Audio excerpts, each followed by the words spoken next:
मुंबई महानगरपालिकेची रणधुमाळी सुरू आहे आणि अशातच अनेक प्रभागांमध्ये नाराजी नाट्य आपल्याला पाहायला मिळते।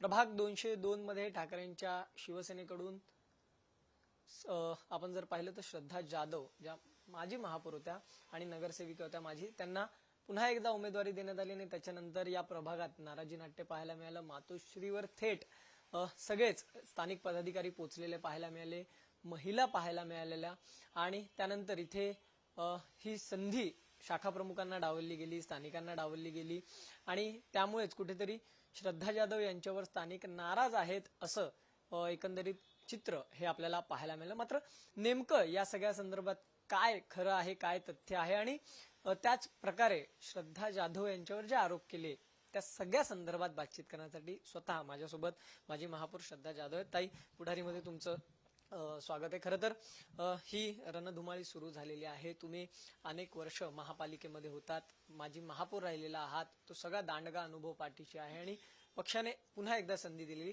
त्या सगळ्या संदर्भातली पहिली प्रतिक्रिया काय?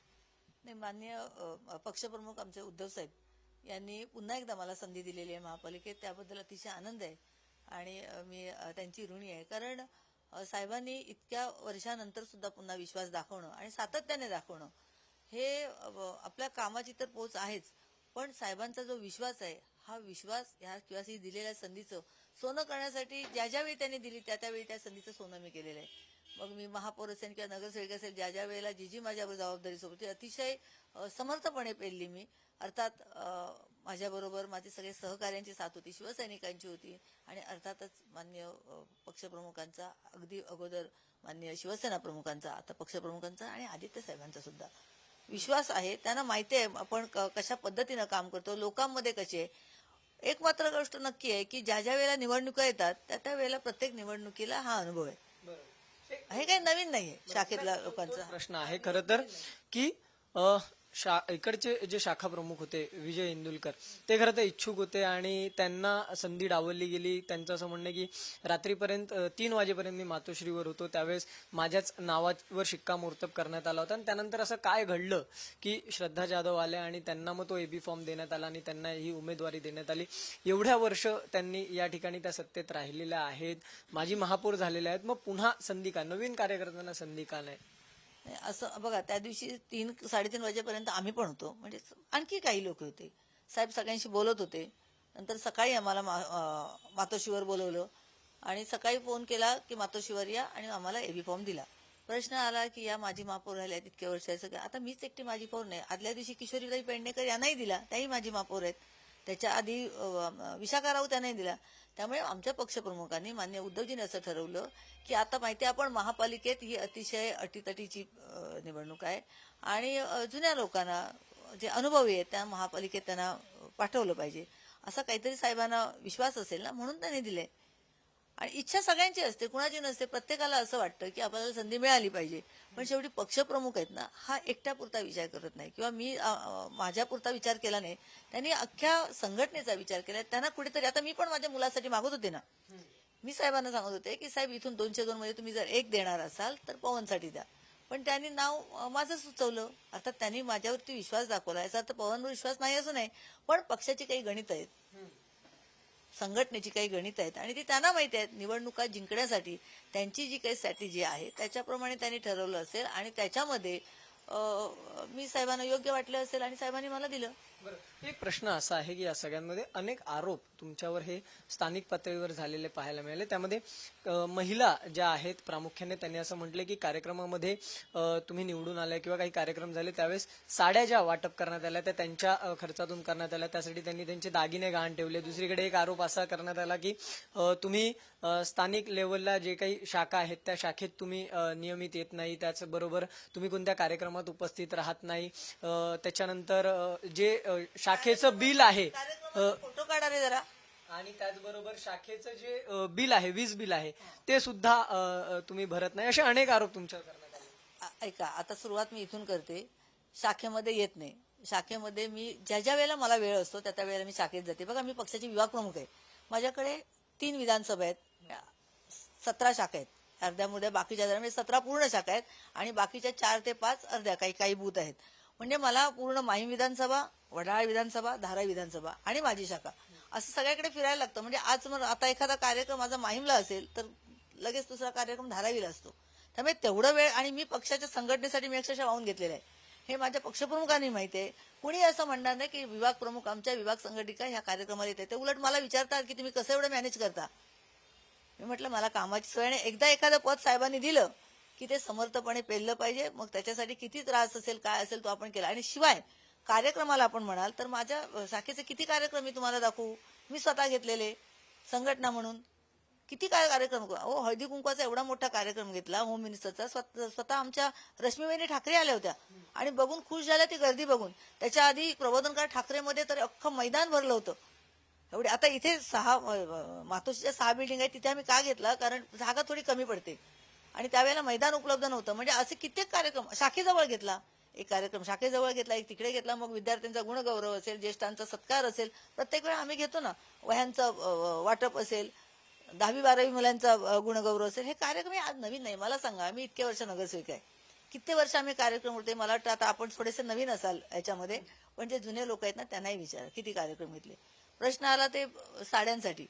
जेव्हा 2017ला म्हणे साड्या घेतल्या तर माझ्या मिस्टरांनी विचारलं काय हे साड्यांचं प्रकरण आहे. तर म्हणाले शारदा बाणे ह्या ज्या काही शाखा संघटक आहेत आमच्या शाखेच्या, तर त्यांना मी 2 लाख दिले. त्यातले 1 लाख रुपये त्यांनी आशा सावंत म्हणून आहे ज्या तिला दिले आणि 1 लाख रुपये संगीता उपडेला दिले. मग आता त्यांचं बिल किती झालं होतं मला आठवतं. त्यांना विचारा जरा बिल काही दिलंय काय मिस्टरांना. आणि आता 8 वर्षांनी त्यांना आठवण झाली.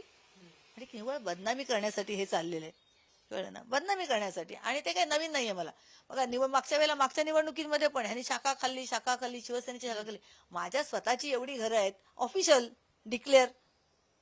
मला काय शाखेची वास्तू. उलट ही जी आमची शाखा आहे ना, ही शाखा माझ्या मिस्टरांनी तेव्हा उद्धवजींना सांगितलं साहेब ही शाखा कुठेतरी जाईल तेव्हा ज्या ज्या मुंबई शहरातल्या शाखा आहेत त्या शाखा तुम्ही आपल्या ताब्यात घ्या, संघटनेच्या ताब्यात घ्या. कारण कसं सगळ्या शाखा काही शिवसेनेच्या म्हणजे शाखा शिवसेनेच्या मान्य शिवसेना प्रमुखांपासूनच्या, पण त्याला ऑफिशियल काही कागदपत्र केलेले नव्हते. मग हे मिस्टरांनी माझ्या लक्षात आणून दिलं. उद्धव साहेबांनी अनिल देसाई साहेबांना सांगितलं आणि त्यानंतर मुंबई शहरातल्या सगळ्या शाखांचे हे घेतले डॉक्युमेंट्स. आणि ज्या काही सेल्फ कंटेंट आहेत, काही अशाच आहेत स्लम मध्ये आहेत, त्या शिवसेनेच्या नावावर झाल्या. त्यामुळे शाखा मी घ्यायचं म्हणजे असे आरोप होत जातात. शाखा मला काय करायचे, मला कुठे कमी आहे.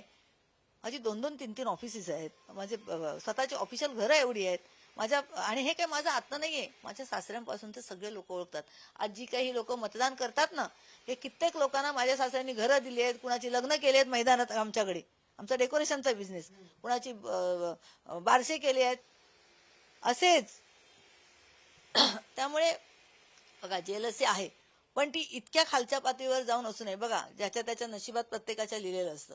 एक उमेदवारी मिळाली नाही याचा अर्थ तुम्ही काही आरोप कराल बरं नाही. आणि बरं आता लोकांनाही माहितीये की इतके वर्ष ह्या बाई वहिनींबरोबर फिरतायत, कुठे कित्येक वर्ष घरच्या सारख्या, घरच्या मेंबर. तुम्हाला मी आता खरं बोलणार नव्हते, पण आज ज्या घरात त्या राहतायत ना, ते घर त्यावेळेच्या बिल्डरला सांगून महापालिका मी दिलंय. आज 17 वर्षापेक्षा जास्त झाली, 20 वर्ष त्या राहतायत. मला सांगा कमीत कमी 10,000 भाडं एका घराचं. आज 17 वर्षात किती झाले असते त्यांचे, गेले असते ना स्वतःचे. मी काय म्हटलं जाऊ दे, गरीब आहे. त्यांचे मिस्टर वाढल्यानंतर त्या भोईवाड्यामध्ये प्लास्टिकचा हे ठोकलं होतं त्यांनी. प्लास्टिक लावून राहत होत्या कारण त्यांची धीरांची त्यांची भांडणं झाली, त्यांना बाहेर काढलं. धीर घरात राहत होता. आजही पेपर धीराच्या नावावर आहेत. पण असं असताना सुद्धा मी तेव्हा त्यांना रिक्वेस्ट केली की तुम्ही बाकीच्यांना कोणाला दिले असेल तर यांना सुद्धा तुम्हाला घर द्यायला राहायला. ही बाई रस्त्यावर राहणार नाही या, कारण आमच्या कार्यकर्त्या आहेत, त्या रस्त्यावर राहणार नाहीत. गरीब आहेत, 2 मुली आहेत. कोण आता मुली आता मोठ्या झाल्या पण तेव्हा लहान होत्या. आज इतके वर्ष त्या घरात विचारा त्यांना खोटं मी बोलते काय, पण मी कधी बोलले नाही. पण आता ही बोलायची वेळ आली. तुम्ही जो घराचा मुद्दा काढला त्यालाच घेऊन एक प्रश्न आहे की ज्या फायर आजी आहेत, फायर ब्रँड आजी आहेत, त्यांनी सुद्धा तुमच्यावर टीका केलेली पाहायला मिळाली. त्यांनी नाराजी व्यक्त केली. त्या खरं तर ज्येष्ठ शिवसैनिक आहे, जेव्हा पक्ष फुटला त्यावेळेसही त्यांनी उघडपणे नाराजी, आणि खरं तर तेव्हाच त्या प्रसिद्ध झालेल्या सुद्धा पाहायला मिळाल्या. त्या सुद्धा काल होत्या. आणि या सगळ्यामध्ये त्यांचं एक वाक्य आहे की एवढी वर्ष मी पक्षात आहे, एवढी वर्ष सगळे आहेत, त्या नगरसेविका होत्या, त्या महापौर होत्या, आणि हे सगळं असताना खरं तर आता तुम्ही अधिकृत उमेदवार आहात, पण हे सगळं असताना साधं त्या व्यक्तीने माझ्यासारख्या गरीब महिलेला मी एक फुटपाथवर तिथे भाजीचा हे लावते, ठेला लावते, माझ्यासारख्या महिलेला तिथे तिने काहीही सुविधा दिल्या नाही. दुसरी गोष्ट अशी की उद्धव साहेबांनी सांगितलं होतं की या आजीला घर द्यावं, अजूनही तिने ते घर दिलेलं नाहीये, त्या व्यक्तीने घर दिलेलं नाहीये. एवढी वर्ष सत्ता भोगली, स्वतःचं सगळं घेतलं, मात्र आम्हाला दिलं नाही. अच्छा. आता मी सांगण्यापेक्षा तुम्ही पण जरा चौकशी करा. त्या आजीची 3 घरं ऑलरेडी SRA मध्ये आहेत. उद्धव साहेब आले होते त्यांच्या घरी, तेव्हा सांगितलं श्रद्धाताई यांना बघा, ह्यांचं जरा काही ते बघा. मातोश्रीवर पण आले होते, तेव्हाही मला सांगितलं. मी आजीना म्हटलं तुमच्याकडे काय डॉक्युमेंट्स आहे, ऑलरेडी तुमची 3 घरं आहेत, अजून त्यांना पाहिजे, त्यांना एका घराची 2 घरं करून पाहिजेत. तर मी त्यांना SRA मध्ये घेऊन गेले, त्यांचे डॉक्युमेंट चेक केले, तर त्यांनी सांगितलं यांची त्यांना घरं दिलेली आहेत, बघा त्यांची 3 घरं या नावावर आहेत की नाही. आता त्या अजून मागतात. मग मी आमदार साहेबांना सांगितलं, आमच्या चौधरी साहेबांना, त्यांच्याकडे पण त्या गेल्या होत्या. तर ते तुमचे पेपर्स डॉक्युमेंट्स नाहीत तर SRAचे अधिकारी कसं देणार, किंवा बिल्डर तरी कसं देणार. आता बिल्डरने स्वतःकडून दिलं असतं तर आम्हाला आनंद झाला असता, पण ते म्हणतात ऑलरेडी यांच्याकडे 3 घरं आहेत त्यांच्या पेपर्स प्रमाणे आणि त्यांना अजून पाहिजेत. दुसरा प्रश्न आला ते शिवडीला फुटपाथला काहीतरी करतात. आता मला सांगा, फुटपाथचा आजही प्रश्न पेंडिंग आहे की नाही मुंबई शहराचा. आता फुटपाथच्या त्या फेरीवाल्यावरून केवढं मोठं रामायण घडलं तुम्हाला माहितीये, ते मी सांगायला नको. म्हणजे मी फुटपाथवर अधिकृत त्यांना स्टॉल देऊ शकते का सांगा. तसं असेल, आता त्यांच्यापैकी म्हणजे कोणी अपंग असेल तर दिलं असतं. बघा इथे मी अपंगांना किती दिलेत स्टॉल. इथे अनंत राहतो, ह्याला मी दिलेले स्टॉल. नुसता स्टॉल परमिशन नाही, तो बांधून सुद्धा मीच दिलाय. निर्लेपच्या बाहेर एक आहे तो एक दिलाय, नंतर शिवडीला एक दिलाय. दिलेत ना मी, जिथे जिथे शक्य आहे तिथे मी केलं. आता ते स्टॉल द्यायचं सुद्धा बंद झाले, नवीन लायसन्स देणं महापालिकेने बंद केलेलं आहे. मग त्यांना कसं देणार मी. आणि बाकी त्यांनी काही मदत मागितली तर ज्या ज्या वेळेला येतात तेव्हा आम्ही देतो ना, मदत करतो त्यांना. त्यामुळे आता कोणीतरी त्यांना बोलायला लावतं विरोधात, हे चित्र तुम्हाला कळेल, त्याच स्वतःच्या तोंडाने सांगतील. ताई, एक प्रश्न असा आहे की या सगळ्या गोष्टी आरोप प्रत्यारोप होत आहेत, सगळ्या गोष्टी होत आहेत, मात्र यात एक आरोप असा सुद्धा करण्यात आला की भावनिक गोष्ट तुम्ही मातोश्रीवर केली. उद्धव ठाकरे हे फार भावनिक आहे, हे आपण या आधी पाहिलं असं म्हटलं जातं. आणि खरं तर तुम्ही ज्यावेळेस एबी फॉर्म घ्यायला गेला त्यावेळेस तुम्ही तुमच्या मिस्टरांना, त्या आजारी असताना तुम्ही त्यांना घेऊन गेला. आजारी ऐका, आता पण ऑफिसमध्ये बसलेत, जाऊन बघा जा, आजही ऑफिसमध्ये बसलेत. जेव्हा आमची चर्चा चालू झाली, म्हणजे काय करतात मला विचारत, त्या दिवशी 2-2:30 वाजता ते फोन करत होते साहेबांना. काय झालं म्हणजे साहेबांना, म्हणजे माझ्या फोनवर येत होता फोन. अरे बापरे म्हटले, 2 वाजले, नेहमी औषध घेऊन लवकर झोपणारे, फोन काय झालं, काय झालं, तिकीटचं काय झालं, कुणाला देतात, पवनचं काय झालं. म्हणजे माझ्या मोठ्या मुलावर त्यांचा जास्त जीव आहे खरं सांगायचं तर. तर मी म्हटलं साहेब, मी साहेबांना सांगितलं साहेब 202 आहे ते पवनला द्या, आणि जर पक्षाला अधिक हवी असेल तर मला 174 द्या, मी ते लढायला तयार आहे, कारण मी ती जिंकलेली आणि लोक आजही मला तिथे लाईक करतात, मला बोलवत आहेत. तर साहेब म्हणाले एका घरात 2 देणं, मग परत असं नाराजी होईल, काय होईल. तर नाही, बघतो मी बोलतो मी. तिथे शाखेत हे करतच होते विरोध आणि आम्हाला थांबवलं नंतर. पण मी साहेबांना सांगितलं की साहेब बघा, साहेबांनी खरं तर सगळ्यांनाच, म्हणजे किशोरीताई आहे, विशाखात आहे, त्यामुळे मलाही द्यायचं त्यांनी ठरवलं होतं. फक्त त्यांचे बघा साहेब, काही लोकांना डायरेक्ट जाहीर केलंय, त्याच्यामागची काहीतरी कारणं असतील ना. त्यामुळे मी पक्षप्रमुखांना मी ओळखते, त्यामुळे आम्हाला माहिती आहे. बघा, आम्हाला आमच्या एका वॉर्डचं फक्त त्रास आहे, टेन्शन आहे. त्यांना 227 लोकांचे आहे आणि अख्ख्या महाराष्ट्राचं आहे. नाशिक महापालिका, पुणे, नागपूर, संभाजीनगर किती आहेत. त्यामुळे आम्ही नाही त्यांना समजून घेतलं तर कोण घेणार. आणि त्यामुळे मला सकाळी फोन आला की ह्याच्यावरती या. मी तिथे 11:45-11 पोहोचले असेल, पण माझे मिस्टर सकाळी कधी माहिती नाही, हे आमचे कामगार उशिरा येतात घरी, 9 वाजता तयार होऊन सोप्यावरती जायचे मातोश्रीवर. कशाला नाही, मी साहेबांशी बोलतो, मी सांगतो पवनला द्यायला. हे त्यांना, त्यांचं कसं आहे बघा, माझ्या मिस्टरांनी साहेबांचा खूप आदर करतात आणि उद्धव साहेब पण त्यांना खूप मानतात, पण याचा कधी गैरवापर केला नाही त्यांनी. आता सुद्धा गेले ना परवा, आम्ही सांगतो तुम्ही नका जाऊ, कशाला म्हणजे जातायत, परत चालत त्याला जरा पकडून, त्यांना पायाचा प्रॉब्लेम आहे, आता एक ट्रीटमेंट सुरू केले. त्यावेळेला मी उद्धव साहेबांना पण सांगितलं होतं, जेव्हा त्रास होता साहेब त्यांना जरा मणक्याचा थोडासा त्रास झाला, म्हणजे ताट चालता येत नाही स्वतःच्या ह्याच्यावरती. तर त्या डॉक्टरचं नाव द्या, साहेबांनी तेही दिलं. म्हणजे असं नाही, पण आता ते ऐकायलाच तयार नाही. मी येतो साहेबांशी आता. आणि ते आधीच आमच्या गाडीत अगोदर गेले, मी पवन मागावून गेलो, हे आमच्या आधी पोहोचलेले तिथे बाहेर थांबलेले गाडीत. म्हणजे आम्हाला वाटलं ते आले असतील ऑफिसमध्ये. त्यामुळे त्यांना, आणि बरं असं पण नाही उद्धव साहेबांची त्यांची भेट पण नाही, कारण उद्धव साहेब त्याशी खालीच नाही आले, म्हणजे ते गेले म्हणून दिलं असं नाही. मला देसाई साहेबांचा फोन आला, आणि देसाई साहेबांचा, श्रद्धा कुठे आहे म्हटलं, सकाळी मला मातोश्रीवर बोलवले, मी निघाले, रस्त्यात आहे, तर ये, साहेबांनी तुला द्यायला सांगितलं. म्हटलं साहेब पवनला देतात का, नाही साहेबांनी तुलाच द्यायला सांगितले. प्रश्न मिटला. म्हणून आम्ही वरती घेतला, आम्ही फॉर्म घेतला आणि ह्याने बोंबाबोंब केली, ह्यानं आणलं. आता ते काय सांगू तुम्हाला, ह्याला साहेबांच्या मोठ्या साहेबांच्या स्मृती दिनाला पण ते जायला मागत होते तिकडे. म्हटलं एवढ्या गर्दीत नका जाऊ तुम्ही, आणि ते भरपूर चालायचं होतं. गाडीतून उतरल्यानंतर केवढं चालावं लागतं, म्हणून आम्ही त्यांना नको सांगितलं. पण तुमच्या नावाला विरोध काय होणार? आता ते त्यांना माहितीये. बघा काय असतं, आता मी फार बोलत नाही, आताच नाही, पहिल्यापासून आहे, पूर्वीपासून विरोध आहे. आणि पूर्वीपासून विरोध ह्या पदाधिकाऱ्यांचा आहे, पण लोकमत मला आहे, लोक माझ्यावर आहेत. त्याच्याशिवाय काय एवढी मतदान करतात, एवढं मताधिक्य मिळतं.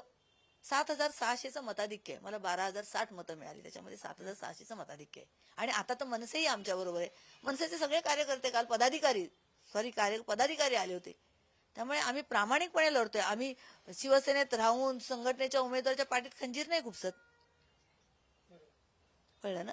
आता एक प्रश्न असा आहे की जे शाखा प्रमुख होते विजय इंदुलकर, त्यांचं असं मत आहे या सगळ्यावर की ते निवडणूक लढवण्यावर ठाम आहेत, त्यांनी अपक्ष अर्ज भरलेला आहे, ते लढण्यावर ठाम आहे. त्यांचं असं म्हणणं की पक्षाने कारवाई केली तरी मी निवडणूक लढणार आहे, म्हणजे तुमच्या विरोधात ते निवडणुकीला उभे राहणारच आहेत, आणि निवडून आल्यानंतर पुन्हा ते शिवसेनेमध्ये पक्षप्रवेश करणार आहे आणि 100% मी निवडून. हो, तो त्यांचा प्रश्न आहे. आता निवडून येणार की नाही हे लवकरच कळेल ना, लवकरच कळेल. आपण कशाला त्याच्यासाठी बोला, आहेत ना आपल्याला दिलेत 15 तारखेला इलेक्शन आहे, 16ला रिझल्ट आहे, तेव्हा कळेल काय ते.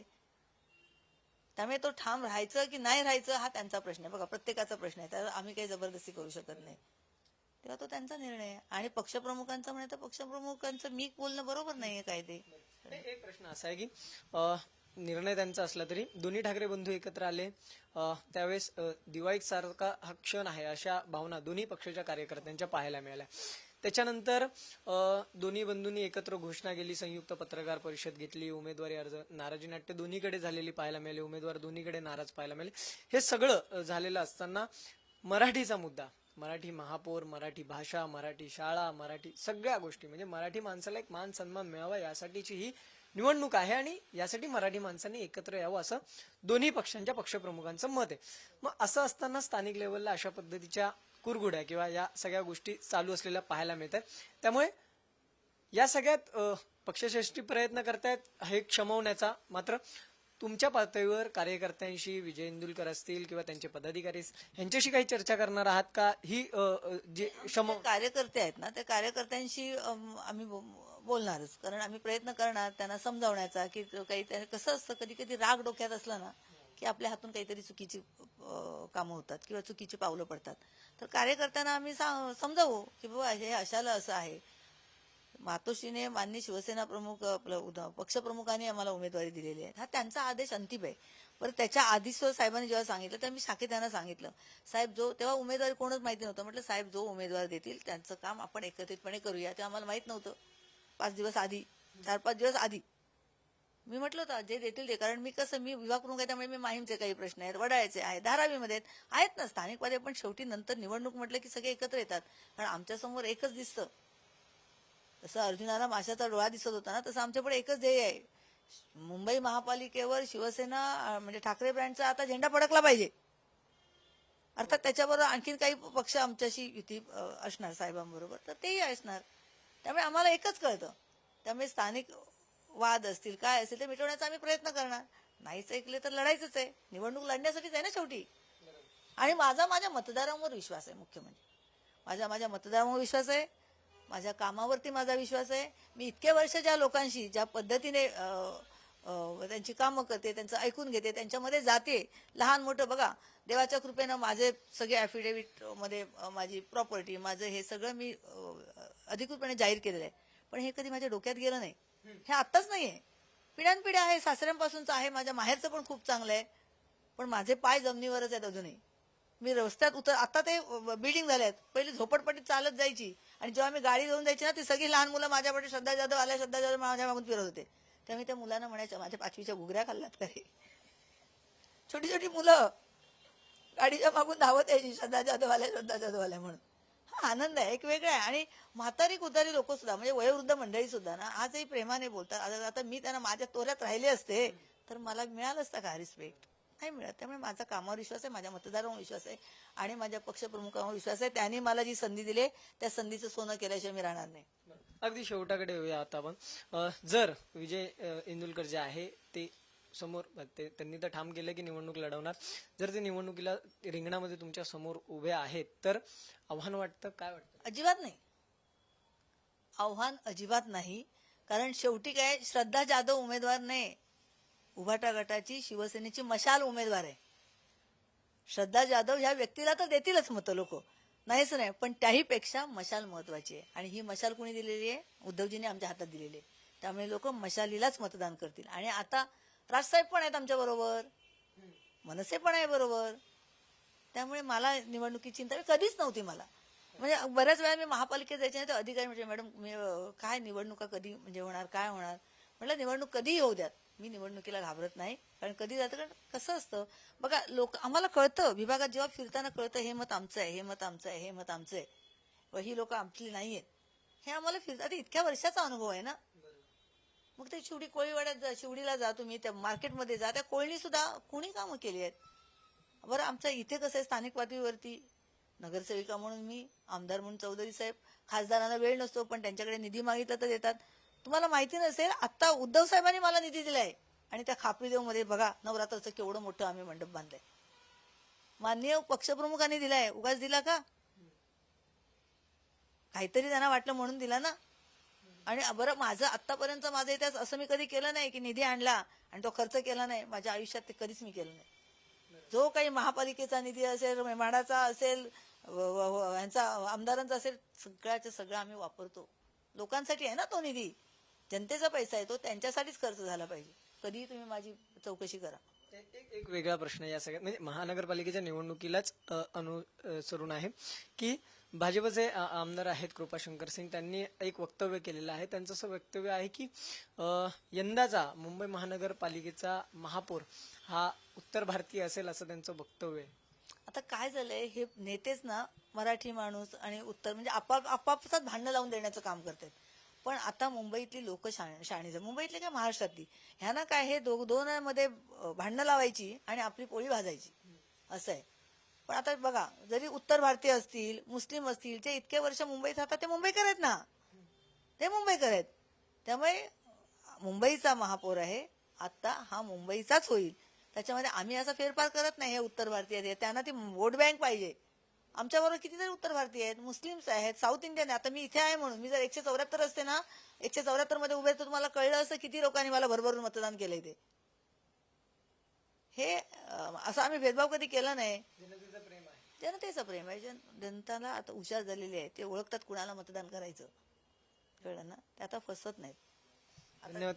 धन्यवाद. आमच्याशी बातचीत केली. आपल्याबरोबर श्रद्धा जाधव होत्या. आणि खरं तर या सगळ्या जे काही त्यांच्यावर आणखीन एक मला सांगायचं राहिलं खरं तर तुम्हाला, ते आमच्या महिला शाखा संघटक जे दागिने ठेवून वगैरे काय जे बोलत होते ना, हा ते बोलायचं राहिलं. पैसे दिले मी.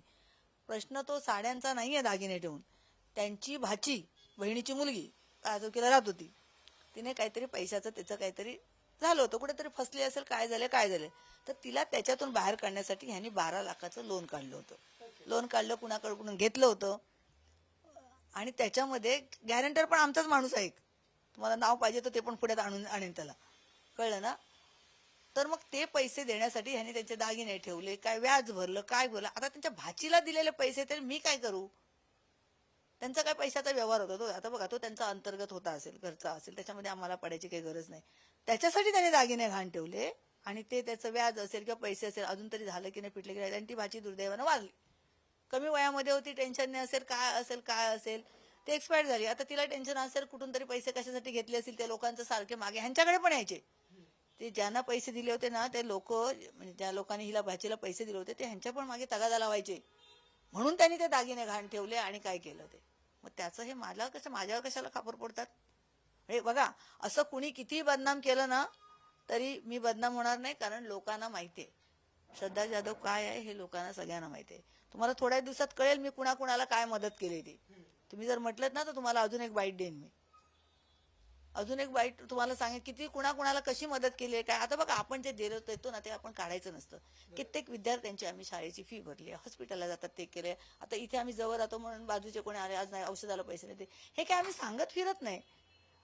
ही माणुसकी आहे, ही माणुसकी आहे आणि हे समाजकार्य आहे. हे निवडणूक राजकारण हा भाग वेगळा, पण पण असंही कोणी माझे सासरे आले की असे काढून द्यायचे. माझे मिस्टरही तेच करतात आजही. वैकुंठधाम गाडी आम्ही फ्री सेवा केली. कशासाठी केले? कशासाठी केले सांगा बरं? स्वतःच्या पदरचे पैसे टाकतो, डिझेल करतो आम्ही. असं पण नाही काय ड्रायव्हरला पैसे द्या, डिझेलला द्या किंवा द्या, स्वतःच्या खर्चाने करतो. ही समाजकार्य आहे. त्यामुळे आणि हे लोकांना सगळ्यांना माहिती आहे. त्यामुळे ह्याने किती जरी बदनाम करायचा प्रयत्न केला तरी बदनामी आमची होणार नाही. लोक तेच तोंडावर आपटतील. कारण लोकांना माहिती आहे की रोज ह्यांच्या बरोबर असणारी, फिरणारी, कुठे जाणारी, सगळीकडे फिरणारी घरातली मेंबर ही अशी कसं बोलू शकते? हे कशासाठी होतं ते सगळ्यांना माहिती आहे. आणि परत निवडणुकीतला विरोध तुम्ही बघितलात. मला उमेदवारी दिल्यानंतरच काय एवढं झालं? तोपर्यंत एवढा हे उद्रेक नव्हता. म्हणजे जर इंदुरकरना उमेदवारी दिली असती तर हे सगळं नसतं ना. त्यामुळे आता बघा, लोक सुजाण आहेत, लोक जागरूक आहेत. त्यामुळे हे कशासाठी चाललंय हे त्यांना माहिती आहे. त्यामुळे मी लक्ष देत नाही. माझ्या कामावरती, म्हटलं ना, पुन्हा पुन्हा सांगते, माझ्या कामावरती, माझ्या मतदारांवरती, माझ्या पक्षप्रमुखांवरती, परमेश्वरावरती विश्वास आहे. कसं असतं, आपण जे काय करतो ना तो वरचा बघत असतो, चांगलं वाईट दोन्ही. त्यामुळे चांगल्याला चांगलंच फळ मिळतं. धन्यवाद. आमच्याशी बातचीत केलं. आपल्यावर श्रद्धा जाधव. त्याने एकंदरीत या सगळ्या जे काही आरोप त्यांच्यावर करण्यात आले होते ते त्यांनी फेटाळून लावलेले आणि या सगळ्या संदर्भात अधिक जर पुरावे देण्याची गरज पडली तर ते सुद्धा देऊ. आणि याच 202 प्रभागातून विजय सुद्धा मिळो, कोणीही उभं राहिलं समोर तरी त्याचा कोणताही परिणाम हा यंदाच्या उमेदवारीवर होणार नाही. आणि पुन्हा एकदा या महापालिकेवर भगवाच फडकेल आणि तोही शिवसेनेचा किंवा ठाकरेंचा असेल, असं मत त्यांनी एकंदरीत व्यक्त केलेलं आपल्याला पाहायला मिळालं. व्हिडिओ जर्नलिस्ट अमय समी, धनंजय दळवी, पुढारी न्यूज, मुंबई.